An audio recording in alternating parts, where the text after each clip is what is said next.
Speed news के पेश करदा है Prince majestic wedding mall, SYJ complex, चार मीनार।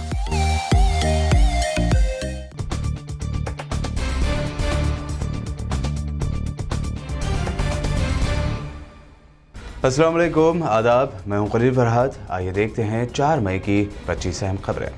जन्नत के पत्थर हिजर अस्वद की 49,000 मेगापिक्सल्स की तस्वीर इंटरनेट पर हुई वायरल। अलग अलग एंगल से ली गई तस्वीरों में हिजर अस्वद की बेहद मुनफरद तस्वीर ने जीता लोगों का दिल। पाकिस्तान के पीएम इमरान खान ने इस्लामोफोबिया के खिलाफ मुस्लिम कंट्रीज को मुत्तहद होने की अपील करते हुए कहा, फ्रीडम ऑफ स्पीच के नाम पर किसी मजहब और उसकी मुकद्दस शख्सियत को निशाना बनाना बिल्कुल गलत। कोरोना वैक्सीन ना लगवाने वाले अपने शहरियों पर कुवैत ने लगाया बैन। 22 मई से मुल्क से बाहर नहीं कर पाएंगे सफर। गैर कुवैतियों की मुल्क में एंट्री पर पाबंदी रहेगी बरकरार।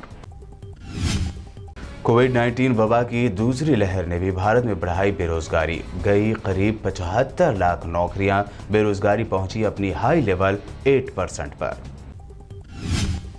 अदालत से रोज ही मिल रही है मोदी सरकार को झिड़की। अब दिल्ली हाई कोर्ट ने फिर मोदी सरकार को ऑक्सीजन बहरान पर लगाई फटकार। कहा, आप अंधे हो सकते हैं, हम आंखें नहीं कर सकते बंद। बैरिस्टर असदुद्दीन ओवैसी ने पीएमओ से पूछा सवाल, हमें कम से कम 300 टन इंटरनेशनल मदद मिली है, पीएमओ हमें ये नहीं बता रहा है कि उसका क्या हुआ। प्रियंका गांधी ने नए वजीर आजम हाउस की तामीर पर 13,000 करोड़ रुपए कोरोना दौर में खर्च किए जाने पर की तनकीद। कहा, मुल्क में ऑक्सीजन, वैक्सीन, अस्पताल और बेड की कमी से हो रही है मौतें और वजीर आजम बना रहे हैं अपना घर। राहुल गांधी ने अब ट्वीट करके पूरे मुल्क में कंप्लीट लॉकडाउन को बताया कोरोना को रोकने का वाहिद तरीका। कहा, मोदी सरकार की बेअमली की वजह से मारे गए बहुत सारे बेगुनाह लोग। कोरोना बहरान के दरमियान आसाम के 10वीं और 12वीं के बोर्ड एग्जाम हुए पोस्टपोन। रियासत आसाम के एजुकेशन मिनिस्टर ने दी जानकारी, जल्द नया शेड्यूल जारी करने की कही बात। कई रियासतों में तालीम पर कोरोना का असर। अब सेंट्रल एजुकेशन मिनिस्टर ने मई में होने वाले जेईई मेन के एग्जाम्स को अगले हुक्म तक कर दिया पोस्टपोन। आईपीएल पर भी पड़ा कोरोना का साया। कई टीमों के प्लेयर्स कोरोना पॉजिटिव पाए जाने के बाद बीसीसीआई ने आईपीएल के इस सीजन को सस्पेंड कर देने का लिया फैसला। खत्म हुए इलेक्शन और फिर एक मरतबा बढ़ने लगे पेट्रोल और डीजल के रेट। 2 महीनों के बाद आज से शुरू होगा कीमतें बढ़ने का सिलसिला। पेट्रोल में 15 पैसे और डीजल में 16 पैसे का आज हुआ इजाफा।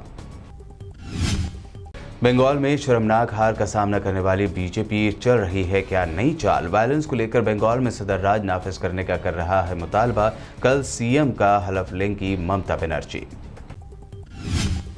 बंगाल में हुए वायलेंस पर हेट स्पीच देने के लिए मशहूर बीजेपी लीडर परवेज सिंह वर्मा ने दी धमकी। तृणमूल कांग्रेस के एमपी, एमएलएज और सीएम को कहा, ये याद रखें कि उन्हें दिल्ली भी आना है। बंगाल में वायलेंस के खिलाफ बीजेपी की जानिब से बड़े पैमाने पर धरना मुजाहरा करने के ऐलान पर शिवसेना एमपी प्रियंका चतुर्वेदी ने किया तंज। कहा, हाँ, अब हमें एक कोविड सुपर स्प्रेडर धरना ही तो चाहिए।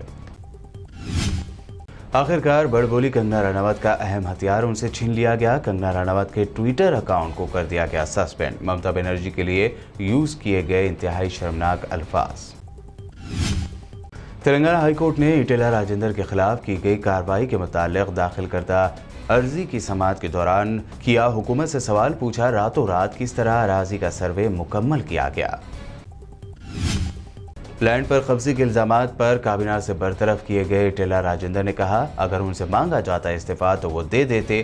कैबिनेट से निकाले जाने और प्रगति भवन में वुज़रा को मुलाकात का मौका न दिए जाने पर की केसीआर पर तनकीद। ईटेला राजेंद्र के खिलाफ कार्रवाई से केसीआर के खिलाफ फूटा बीसी मदिराज तबके का गुस्सा। नारायणपेट कोसगी मंडल में केसीआर के खिलाफ दिया गया एहतजाजी धरना। मौलाना मोहम्मद हुसामुद्दीन सानी आकिल जाफर पाशा के अवाम से फिर एक बार मास्क का इस्तेमाल करने की अपील। कहा, गाइडलाइन पर सख्ती से अमल करते हुए अपने और अपने अफराद खानदान की हिफाजत को बनाए यकीनी, यही है वक्त की अहम ज़रूरत। कोरोना के दौर में शमशान घाटों के बाहर लग रही है लंबी लाइन। शमशान घाटों में अंतिम संस्कार के लिए लोगों से की जा रही है जायद पैसों के नाम पर लूट। हैदराबाद में वाक़ नेहरू ज़ूलॉजिकल पार्क के 8 बब्बर शेरों में पाई गई कोरोना की अलामत। टेस्ट के लिए CCMB भेजे गए सैंपल, टेस्ट आया पॉजिटिव, तो मुल्क में शेरों के कोरोना की जद में आने का ये होगा पहला वाक़या। मुल्क भर में लॉकडाउन लगाने के अंदेशों के दरमियान तेलंगाना में मुक़ीम माइग्रेंट लेबर्स का सिकंदराबाद रेलवे स्टेशन पर हुजूम। कई लेबर्स ने मोदी सरकार पर ज़ाहिर की शदीद बरहमी। शहर हैदराबाद के मादनापेट पुलिस स्टेशन से वाबस्ता पुलिस कांस्टेबल ने मलकपेट में अपने मकान में गला काट कर ली खुदकुशी। घरेलू तनाज़े का जाहिर किया गया शक। महकमा मौसमियात की फिर वार्निंग, आइंदा 72 घंटों के दौरान तेलंगाना के बाज़ मकामात, जबकि आंध्रा रायलसीमा में भी गरज और चमक के साथ हो सकती है बारिश। हमारे चैनल को सब्सक्राइब, लाइक और शेयर ज़रूर करें और देखते रहिए BPN चैनल।